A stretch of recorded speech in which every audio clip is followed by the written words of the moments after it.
Hey folks, welcome back. Fascinating day here in South Africa, the 24th of April, 2025, as the value-added tax increase has been defeated.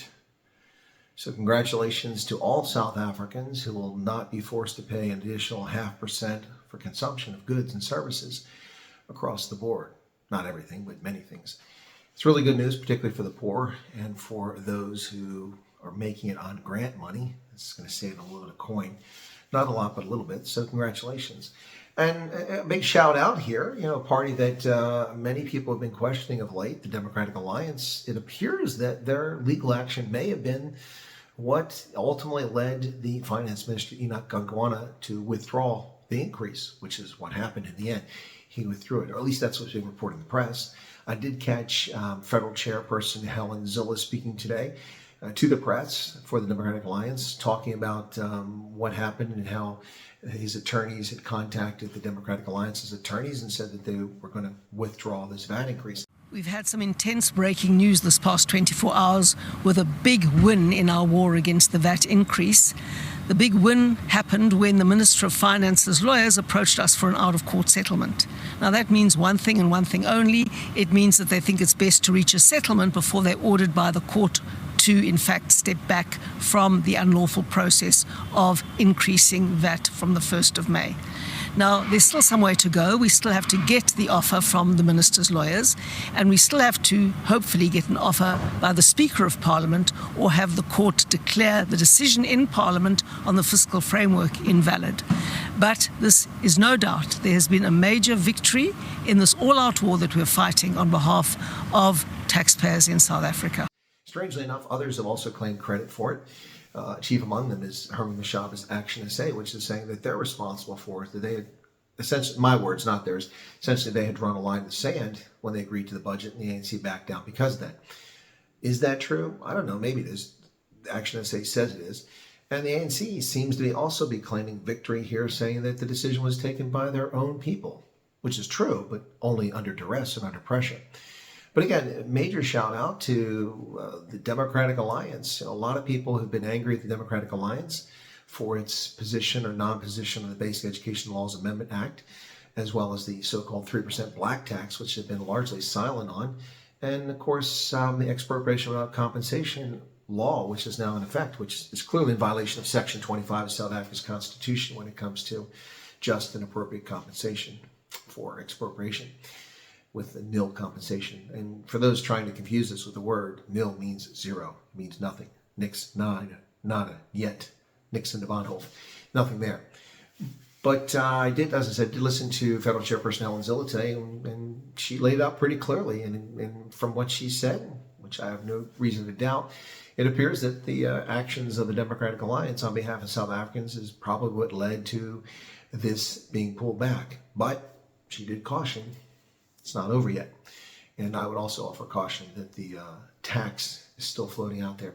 This is the insidious thing about value-added tax. It doesn't add any value to goods and services. It's simply a way for government to take money out of your pocket. Now, if they use the money for good purposes, that's one thing.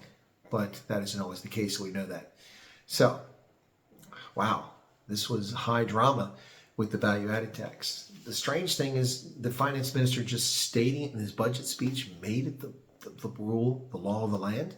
He can just say, what if the budget finance minister in the future says, we're changing the VAT to 45%?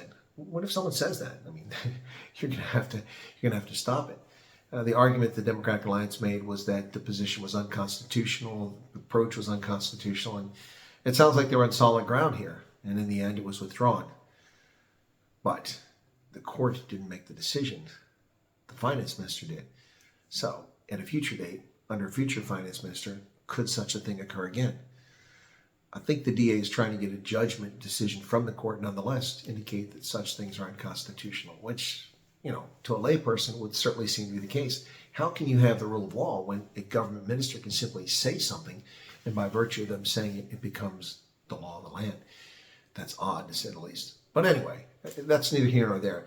The bottom line here tonight, folks, is that South Africa is better off. South Africans are better off.